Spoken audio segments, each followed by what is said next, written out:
आज जो हम कॉन्सेप्ट स्टार्ट करने वाले हैं वो है convertible bonds with deferred tax का। मैं ये अज्यूम करूँगा कि आप लोगों को कन्वर्टेबल बॉन्ड के बेसिक आते हैं, तब आप ये वीडियो देखें। अदरवाइज़ आप पहले कन्वर्टेबल बॉन्ड के बेसिक कवर करें, फिर आप आगे डेफर्ड टैक्स इम्प्लीकेशन देखें उसकी। कन्वर्टेबल बॉन्ड्स की एग्जांपल मैंने दी है कि भाई मेरे पास एक बॉन्ड है जो मैंने इशू किया हुआ है, उसकी फेस वैल्यू 1000, इंटरेस्ट रेट 8% में मैंने इसको इशू किया हुआ है और टर्म है 4 साल। मार्केट रेट में इंटरेस्ट रेट उस बॉन्ड का जिसमें कन्वर्टेबल ऑप्शन नहीं है वो चल रहा है 12%। मुझे पता है कि मैंने future present value of future cash flows eight market rate निकालूंगा मैं, जो कि मैंने निकाली है। मेरे पास ईयर 1 में इंटरेस्ट एक्सपेंस में देना 80 का, दोबारा 80 का, ईयर 3 में भी 80 का इंटरेस्ट आएगा और ईयर 4 में 1000 जो मैंने प्रिंसिपल वापसी करना है और 80 का मेरे पास कैश फ्लो आ जाएगा। इसकी मैंने प्रेजेंट वैल्यू निकाली 12% पे, मेरे पास लायबिलिटी की अमाउंट आई है 879। अगर मैं देखूँ मुझे कैश रिसीव हुआ है 1000 का और मुझे लायबिलिटी आई है 879 की, मतलब जो डिफरेंस जो है जो कि 121.5 है, ये मेरा डिफरेंस जाएगा इक्विटी में। आप लोगों को पता होगा कि ये डिफरेंस आता है इक्विटी में, क्योंकि भाई हमने कन्वर्टेबल बॉन्ड इशू किया हुआ, मार्केट में इसकी वैल्यू 879, हमने 1000 पे इशू किया हुआ, इसका मतलब हमने कुछ अमाउंट एक्स्ट्रा चार्ज की है, उसकी कन्वर्जन की अमाउंट चार्ज की है, तो वो हमने इक्विटी में डाल दी है। तो ईयर वन पे हमारी सिंपल एक एंट्री बन गई डे 1 पे कि भाई कैश डेबिट, लायबिलिटी 879 से क्रेडिट और इक्विटी 121.5 से क्रेडिट। हमने इक्विटी क्रिएट कर ली डे 1 पे। अगर आप डे 1 की अकाउंटिंग देखो बैलेंस शीट अप्रोच से तो हमारी कैरिंग अमाउंट कितनी है? हमारी लायबिलिटी कैरिंग अमाउंट है 879। टैक्स वाले की 1000। टैक्स वाले क्यों 1000 है? टैक्स वाला बोल रहा भाई मैं 12% नहीं मानता, मैं कोई चीज़ मानता नहीं हूँ ना, यार कोई चीज़ तुम्हारी कहानी चलेंगी, मैं सिर्फ इतना मानता हूँ तुमने 1000 पे लायबिलिटी इशू की हुई है और 8% तो मुझसे सूद दोगे।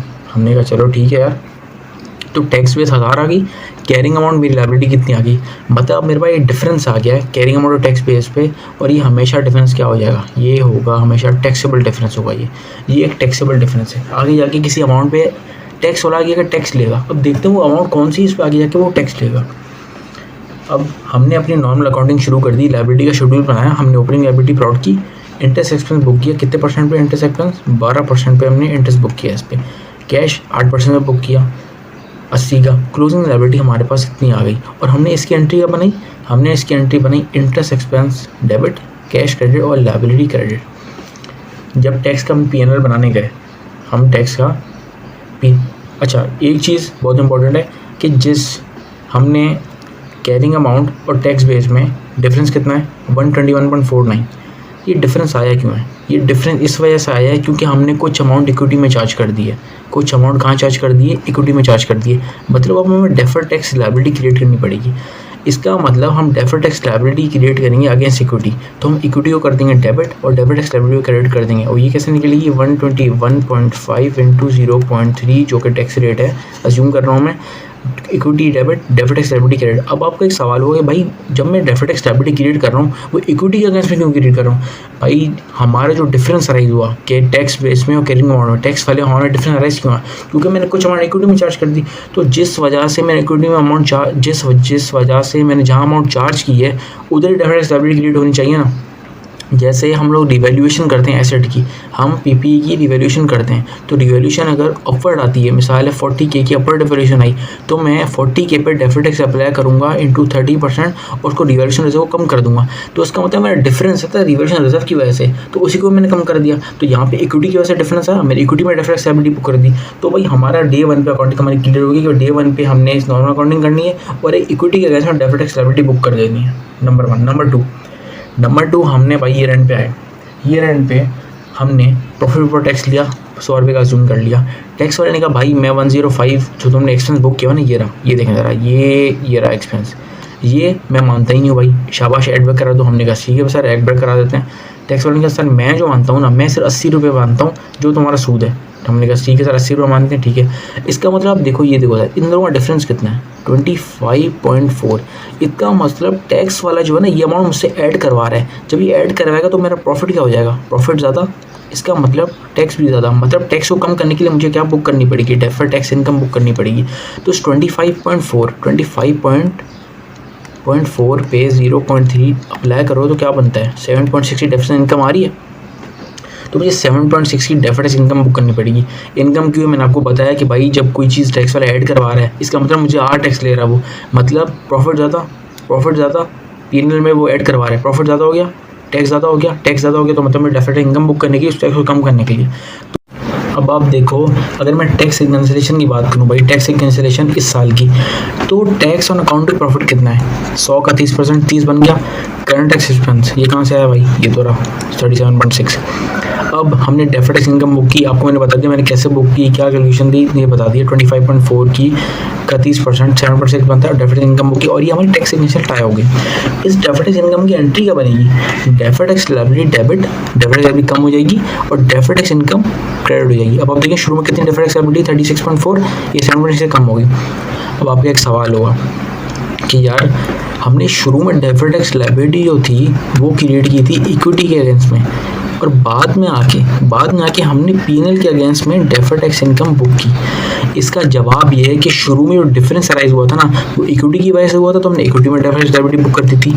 अब आप देखें जो ईयर एंड पे अब जो डिफरेंस है, अब जो 25.4 की अमाउंट है ना उसने टैक्स के P&L को हिट कर दिया है। जैसे ही उसने P&L को हिट कर दिया मतलब हमें डेफर्ड टैक्स इनकम भी, डेफर्ड टैक्स लायबिलिटी को भी रिवर्स करना पड़ेगा अगेंस्ट P&L। जो चीज़ OCI में पड़ी हुई थी, इक्विटी में डिफरेंस आया था हमने वहीं पड़ी थी। जैसे ही इसने P&L को हिट किया तो हमने डेफर्ड टैक्स इनकम P&L के कैसे बुक कर दी। तो डे 1 पे आपको कैरिंग अमाउंट और टैक्स बेस का तो मैंने क्लियर कर दिया था। ईयर एंड पे क्या हुआ, ईयर एंड पे कैरिंग अमाउंट हमारी कितनी थी, ये आ गई, यहाँ पे आ गई। टैक्स बेस कितनी थी 1000, वो सेम आ गई।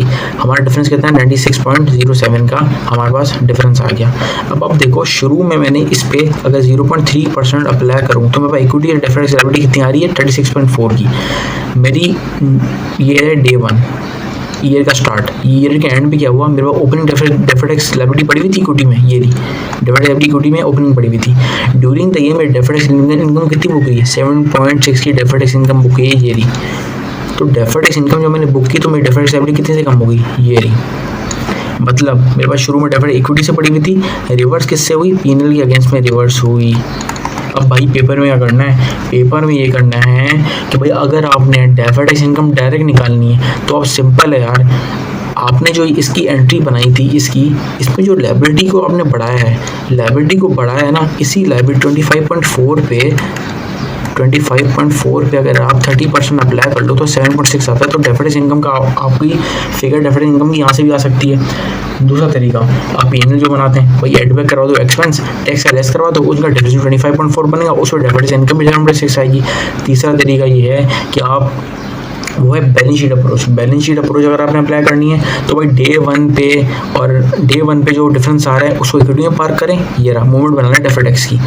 फिर उसके बाद ईयर एंड पे फिर मूवमेंट बनाएं, ईयर एंड पे दोबारा कंपेयर करें डिफरेंस को, और जो डिफरेंस आ रहा है उस पर दोबारा 30% बुक करें और क्लोजिंग लगा दें।